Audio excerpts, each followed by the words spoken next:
Hey everybody, welcome to Local Business Hacks Podcast. I'm your host, Carl Case, and I'm on a mission to help you. Every week, we're going to be talking to local business owners and experts to get their best tips, tricks, and hacks to grow your business. This show is designed to teach you, inspire you, and motivate you to take massive action and start to build your future-proof business. Whether you're just starting off or you're taking your existing business to the next level, this episode is for you. So let's get started. Good afternoon, listeners. Carl Case, Head of Business Development at Referrizer, joined today by Adam Sedlack, founder and CEO of UFC GYMs. Adam, welcome to the podcast. Thank you, Carl. It's good to be here. Appreciate the invite. Of course. So you have a pretty cool title with an amazing brand behind you. That doesn't happen overnight. How'd you get here? Well, it's a blessing, and I love what I do. And really, I always say hard work and preparation, and you end up creating your own luck. I think what happened was, as I was exiting out of college, I was looking for a summer job, and I landed in this place called Family Fitness in Southern California, 1994, and I loved it. You had a chance to meet girls and work out, I really treated it as a summer job. And then all of a sudden, I went from being a front desk to a salesperson and started making $5,000, $6,000, $7,000 a month. And I'm like, this is something that I could fall in love with. You know, when you're 22 and you're making that kind of money, I was blown away by what the industry brought me. Not only was I able to work out in an environment that was amazing, but the financial economic piece of it was incredible as well. So I went all in and literally spent 7 days a week, 12 hours a day at the gym, learning roles, learning how to be better at what a salesperson is in the fitness space, and then went from a salesperson to an AGM, to a GM, to a district manager, to a regional manager, to a VP, to a divisional president with 24-hour fitness. I met my wife. She was my front desk receptionist, so I'm guilty of sexual harassment. Don't tell anybody. Let's keep that between you and I. Thank God she said yes, otherwise I'd be in a lot of trouble. But we moved 2021 times throughout the US during my growth stage at 24-hour fitness. And then in 2008, I exited out of 24-hour. The CEO at the time was Mark Mastroff. He was also the founder of 24-hour. He sold it in 2005 and then left the company in the same time frame at 2008. I was very fortunate to have some mentorship from Mark. He treated me very well. And then as he exited, he called me one day and he said, hey, I have an opportunity. I'm really good friends with Lorenzo Fertitta and Dana White out at the UFC, and they're thinking about creating a fitness concept off of the UFC brand. What do you think? And I thought, well, no, I was not a UFC fan. I was like, are you nuts, Mark? You're going to create a fitness concept.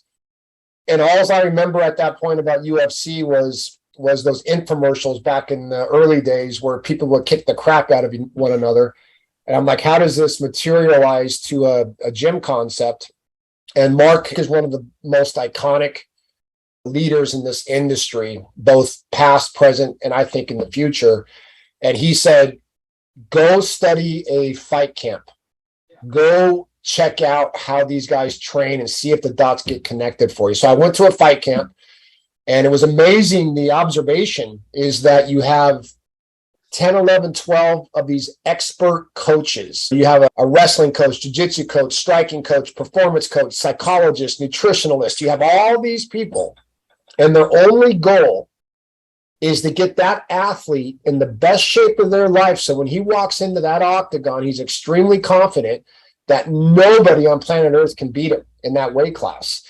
And genius. If a consumer can walk into a UFC gym and they can feel like there's a group of coaches that are their personal fight camp to prepare that consumer to be the best version of themselves every day when they wake up, you got something there. And so UFC GYM was born. I jumped in right away with Mark and a guy named Jim Rowley, who's now the CEO of Crunch, and Mike Feeney and some other people, some other team members. And we started this concept out in the Bay Area in Concord, California as the first club, went to LA, grew 3, 4, 5 clubs, had some fantastic success.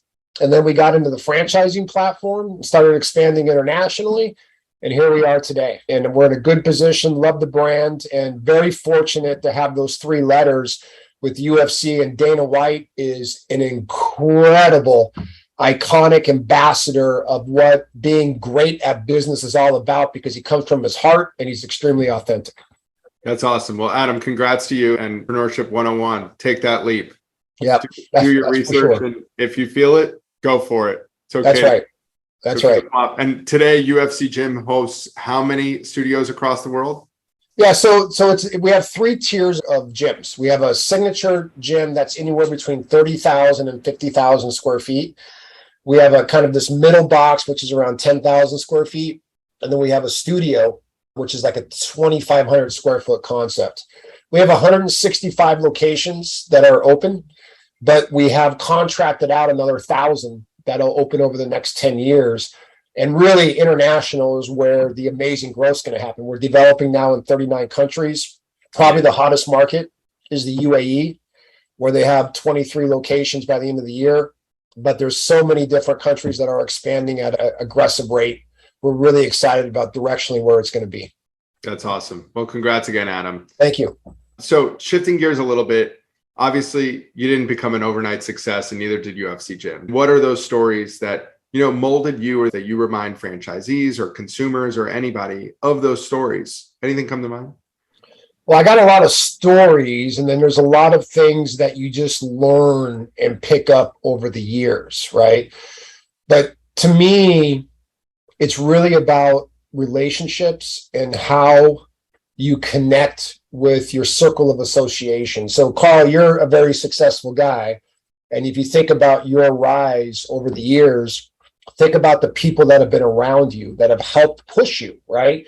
When you made a decision, probably you're just hearing about you, it sounds like you started when you were 4 years old, but when you make a decision in your early 20s to say, hey, I want to do something, and you look at the people that are around you, those people were probably very successful and they pulled you up versus having people around you that pulled you down, right? And so I was very fortunate to have these amazing people around me that pulled me up where I felt like I was the least skilled person in the room, the least capable person in the room, and I strived to be at their level. And I feel that way still today. I continue to surround myself with great people that blow me away because I'm always learning something from them on a daily basis. But something that I will never forget because it amazes me till today. Mark Masteroff, he started 24-Hour Fitness in 1983. He ended up growing it to 420 locations at his departure. He sold it for $1.7 billion. 1997 is when I first met Mark. And it was in San Diego at a 24-Hour Fitness in Rancho Penasquitos. I was the GM there. And I'll never forget this. I think we had about 250 gyms at the time. And he walked in out of nowhere. And I'm like, I know that guy. I couldn't remember who he was. And I go, oh, that's the owner of the company. And so obviously I went up and tripped over my own words and introduced myself. And it was just like, I couldn't believe he was there. It was almost like, you have Michael Jordan walk into your basketball court, right? So I gave Mark a tour. And at this time in his circle, he has thousands of people. He has his board of directors. He has his executive team. He has all these GMs and fitness directors and OMs. And the company probably has 30,000 employees at that point. And so he just happened to be driving by. So we took a tour and he said, Adam, the club is amazing. The business results are amazing. Let me give you a couple points of feedback. And he was giving me some business feedback. And he said, by the way, the janitor is mopping the rubber floors. And that's going to create a challenge with those floors warping over a period of time. And you don't want to do that. Well, I'm not really listening to him. I'm just more thinking about the political piece, right, of how I connect with them. And I said, okay, Mark, great. Thanks for coming. And it was great. Sent him an email. We became connected. You fast forward 2.5 years. He comes back into the gym and we have a better relationship at this point. We know each other. And he goes, hey, I'm about to open another club down the road. I wanted to stop by and say hi. He walks through the gym again. And a different janitor, but the same thing is happening. They're mopping the floor. And he pulled me aside. He said, remember when I told you not to mop the floor because it's going to warp the rubber floors? And I'm in my head, I'm thinking, no, I don't remember. I don't really remember that. But I said, yeah. And he goes, why did you let it happen again? And at that point, I knew I wanted to be in the fitness business, because what he taught me at that very moment was the attention of detail is an X factor when intersected with personality and passion can create incredible results. And the fact that that guy, having thousands of employees, visiting hundreds of gyms, touring all over the world, remembered that one circumstance of mopping somebody's floor in one gym, and then a couple years later remembering that time, was to me amazing. It blew me away. And from that point on, I became the chief fan of the Mark Masteroff Club. Of this guy is something else. And so that's one story that just taught me the importance of detail and how you psychologically make things important to you to remember them, to help drive relationships and passion for the future. That's awesome. So do you have the same flooring at UFC gyms, and are you mopping it? We have the same flooring, and hell no. There's no mopping allowed. I could just imagine, because he's now my chairman of the board at UFC Gym. So that's all I need is for him to walk in and remind me of the story from 1994.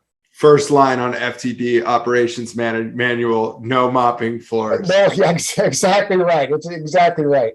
That's hilarious. Funny. Yeah. Awesome. Adam, thank you for sharing that. We have time for one more story if there's something that comes to mind that you'd like to share. No, I mean, listen, I've been very fortunate and blessed. I work with amazing people in UFC Gym that are gritty and humble and team-based, and they're empathetic, and the relationships have been fantastic. And I've had the ability to visit the globe. I think I've been to 20 plus countries now with UFC Gym, and amazing. Visited them and got on the ground and met members and met franchisees. I was just in India 3 weeks ago, and just learning culture and learning people and learning everybody has their own story and they're writing their own book. And there's a million different stories that you can go through. But as I tour the globe and I learn from different people and different things, it's the lesson that you learn is, if you really understand people and you understand the opportunity and you can identify how to create purpose with this brand, there's nothing like it. You see, anybody can join a gym, and gyms are great. Right now in the US, we have 25% of the population working out in the gym, right? And to me, people say, well, you got a lot of gyms now built in the US, it's very competitive. To me, you need twice the amount of gyms to get 50% of the population working out on a regular basis. And when I can take a gym and all of a sudden apply a purpose to that gym, where people with low self-confidence, with low self-esteem, people that maybe don't feel the best that they've ever felt in their life, and I can take them, and beyond just saying go hit the bench press or go do cardio, go meet with the best coaches in the industry to help you learn how to use your body in jiu-jitsu, boxing, Muay Thai, all these different vehicles to get you so confident that the way you look at life is just a little bit different. To me, that's what is amazing about this brand. And that's why I love it so much. It's not about the money and the economics. And although all that is important in a boardroom, what it's about is making a difference and creating purpose and fitness so people can look at it differently, where they feel a little bit more empowered and a little bit more able to take on the adversity of everyday life as they leave our gym. So instead of another story, I'm just thrilled and I'm passionate about the team that's around me. I love, the circle of association that I have. I love our international and domestic franchise partners that are all on the same page, guiding us to that North Star to drive and make a difference in this fitness world. That's awesome. And I could pull out 10 quotes out of what you just said that I think are definitely unique in the fitness space. So thank you for that, Adam. You can have them, trademark them. Thanks. Adam, how can people get involved with UFC brand from both a franchisee and a consumer perspective? Yeah, so obviously UFCGym.com. We have 3 concepts: UFC Gym, UFC Fit, Class by UFC Gym. We have a great virtual platform called Box It Live by UFC Gym, where you can train UFC no matter where you are across the globe. I'm on LinkedIn. Love LinkedIn. You learn a lot there. Love Instagram. I'm CEO UFC GYM on Instagram and love to connect with you. I probably answer 30 to 40 member questions, comments a day off my Instagram account. So always here for people to help them out, and we'll grow this together. Love that. Well, thank you, Adam, for your stories and sharing your journey. And we wish you the best. Appreciate the time, Carl. Thank you so much. That's it for this week's episode. I hope you found it helpful. Be sure to head over to our site, local-business-hacks.com, to check out the show notes and send me questions or ideas for future episodes. If you want to grow your business, just like the people you've heard from here, follow Local Business Hacks Podcast and tune in for new tips, tricks, and tactics. Until next time, thanks for listening and keep hacking.